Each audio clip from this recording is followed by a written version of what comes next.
Fantastic. Marriage is an electrified barbed wire. Electrified one with high tension voltage.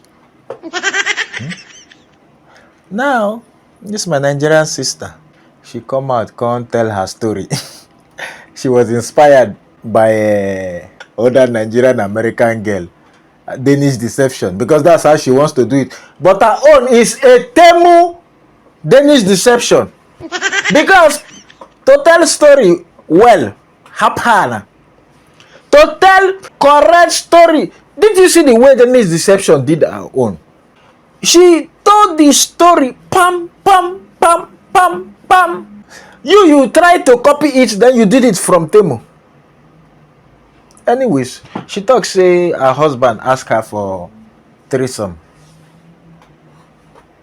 2 days after she got married, so she left her husband 2 days. So watch her. After that, I will tell you the reaction of the husband, because oh God, you watch her. I left my husband 2 days after our wedding because he asked me for threesome. My name is Sandra. I got married earlier this year, January 4th, 2025, and I left my husband January 6th, 2025. So for this video, we'll be calling my husband Mr. B. I met this guy on Instagram 2023. He was my friend on Instagram, then we became intimate. He asked me out and I accepted. While we were dating, I mentioned to him that I was from a very strict family and we could not have sex. And he said he was okay with it. The reason why I said that, because I'm from a very strict home and my parents are Christians. They won't accept that. And he said he was cool with it. This guy was actually so sweet. He was a very nice person as of then. He didn't have any problem. He didn't talk naughty things to me. But there are some questions that he kept on asking me. If I can have a joint account with my husband, if I get married, we could share same account. And to be very honest, before we got into a relationship, there was a question he asked me. He asked me to lend him money, which I actually did. He refunded me the money the first time. The second time, he came again and told me to give him money, and I did. And he refunded. Until the third time, he came, he asked me for money, and I gave him. Not until this third time, because as of them, we're already in a relationship. This guy was all about, I want to marry you, I want to marry you, I want to marry you. That was how I introduced him to my sisters. Immediately, he went to follow my sister on Instagram, follow my brothers on Instagram, and the next thing he requested was for my dad's number. So that was how I knew how serious he was. So when Mr. B requested for my bride price list, we started having issues. And note, he was not in the country, so we decided to monetize the bride price. Note that evening, he was like, his transfer is not working. And he came to me and was like, please, I want you to transfer like 200k for my guy, which I actually did. And only to my knowledge, my daddy just called me the next day and told me that my bride price has been paid. I was like, how? Somebody had just complained about not having money a day before. I later found out that out of the whole bride price, the only money he paid was 500,000. And note, I'm from Imo State. We all know that Imo State bride price can never be 500k. So when he just paid the 500k, my daddy did not really put much pressure, because he was like, just take care of my daughter. That was all he requested from Mr. B. Everything I knew about Mr. B was actually what he told me. He lied to me about where he was based. He told me he stays in the UK. Later, I did my investigations. I noticed he was not living in the UK. He later said he lives in Australia. They later said he lives in Russia, only for me to find out that he lives in Cyprus. That Cyprus is actually his main location. And to be honest, that's one of many lies he told me. On the day of the bride price, that was before the traditional wedding, he called my daddy outside and demanded for the sum of 2 million naira. And my daddy was like, he doesn't have, because he has spent so much. I know that my family actually funded this wedding. He also borrowed money from me, over 7 million naira for the wedding. All these things is happening between 1 year, when I was about graduating from school. As a young girl, I've always wished to get married after my graduation. So going back to the story of the threesome, after our wedding, the next day, he asked me for threesome with another person. I didn't know what to do at that point. Mr. B actually asked me for a threesome as my wedding gift to him. And to be very honest, I was really confused. This is actually part one of my Nigerian scam wedding. My husband scammed me, his family, and also two of my best friends. Welcome to part two of my Nigerian scam wedding, where my husband scammed me, his family, and my two best friends scammed me. A week to my wedding, my husband was trending on social media, which he requested for a girl to come and visit him at home. And he had already proposed to me before then, where he was telling the girl to come to the house to come chill. And the girl was like, few weeks to your wedding and you're here in my DM telling me to come around to come chill with you. And he was actually asking sex from the girl. When someone close to my sister found out, and the person lived in Lagos, the person reached out to my sister and was like, your sister is literally trending on social media, her and her husband. Then my sister immediately told my mom. So my mom reached out to him and was like, whose daughter are you trying to play with? He forwarded the voice note to me without listening to it till the end part.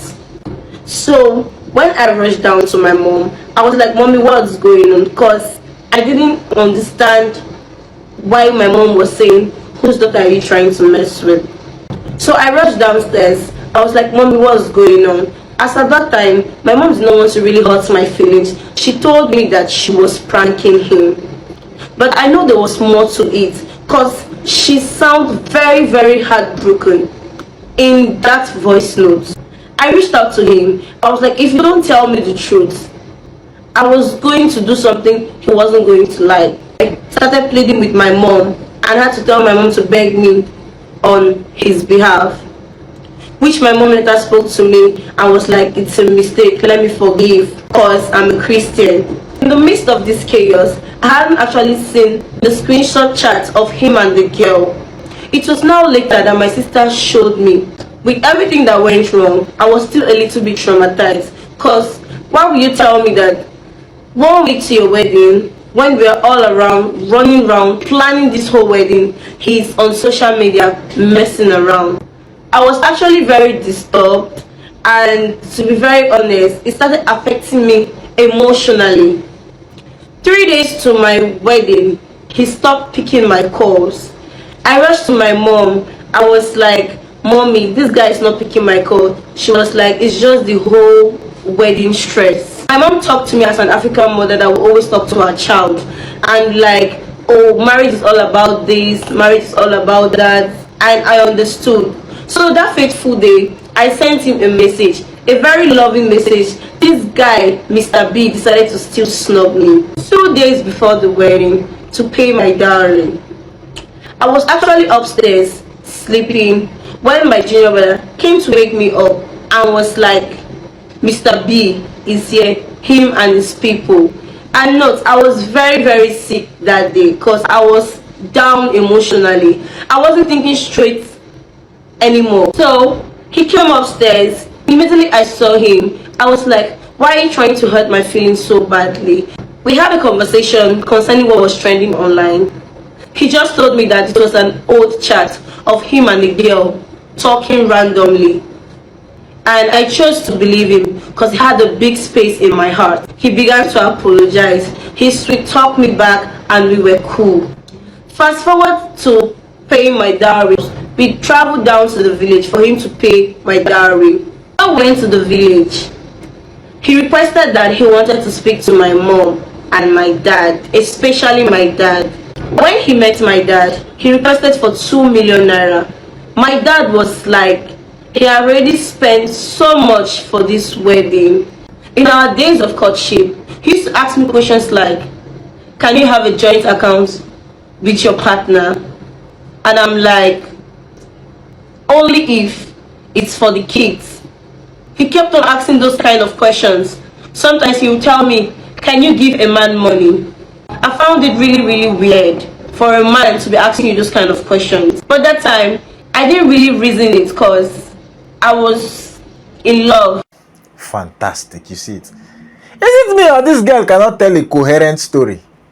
You did part 1 and part 2. The story is not coherent at all. You should get a writer that will write stories for you, because I don't understand you. I don't understand you. You are telling us story, or you want to confuse us more. Okay. You say no. You told the man no megremo, no okwegata, okwezina, okwegaranga, okuchogo, okutomba, mommy and daddy, ekwo before marriage, and he agreed. Your father spent so much money. The guy told you that he's based in the UK, only for you to find out. Today he will say Russia, next tomorrow he will say Australia, only for you to find out that he's based in Cyprus. The guy snubbed you before the wedding, but you still went ahead to marry. Not only that, you said the guy cheated before the wedding. It went viral. Shouldn't that be a red flag to call off the wedding? But you still went ahead to marry. Your story is not story, Clearly. And the guy has come out to defend himself. The way the guy talk is the complete polar opposite of what this Walamke is saying. This guy is, if you see his page, you know that he's well traveled. The guy, say this guy is well traveled. His Instagram page. He's not somebody that is hiding. The guy said, allegedly, the guy accused her that allegedly she was knacking her boss. So she's telling her husband to be no sex before marriage, but she's allegedly knacking her oga. That this girl was even pregnant. Allegedly. She was pregnant. Allegedly. The guy talk plenty things, so they put her for his status. Say they come, they disappear. He said that he paid for decoration 7 million. That when they went to the compound, the wedding was looking wretched.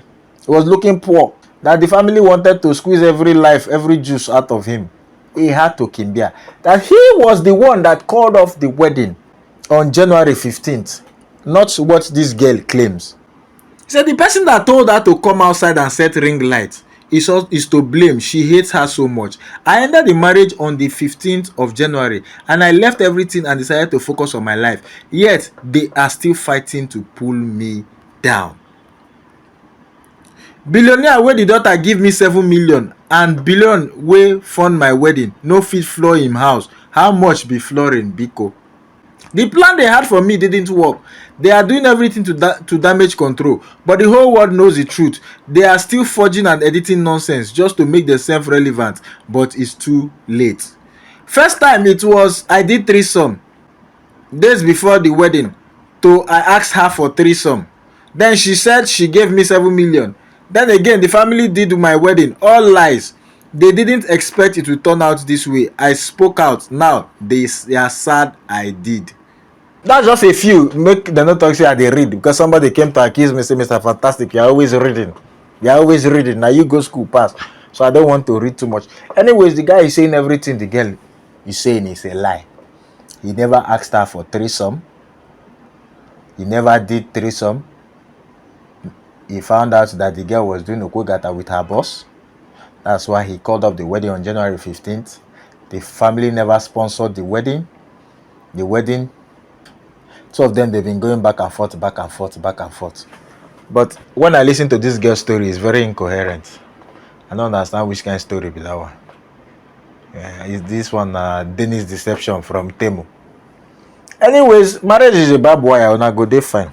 You see, when you are not with somebody genuinely, you have ulterior motive to use the person. You are trying to use the person is trying to use you, the devil is trying to use two of you. Marriage is not a game where two people will enter, they looking for ulterior motive. Marriage is not even for children per se. Marriage should be for companionship. Because the children will grow and leave you. So if you enter with the wrong motive, now be the problem where we they see. So marriage is hard enough. Then when you enter with the wrong motive, now be the problem. This one they talking on, that one they talking on, everybody they talk. Anyways, you not go there, all right.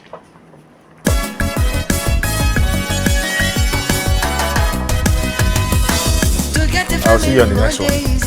Hey, where are you going? It is smoky. When you watch this video now, didn't you laugh?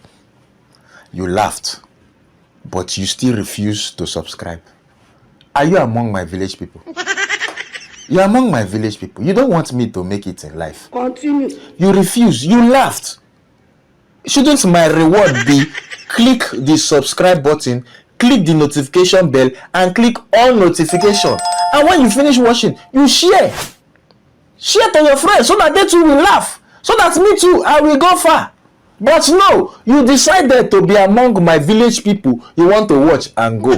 Don't be among my village people. I post videos every day, every single day, to make you laugh. If you join the tribe, the fantastic tribe, every day you will just be laughing. Look at this one now. This one is to watch all my funny videos playlist.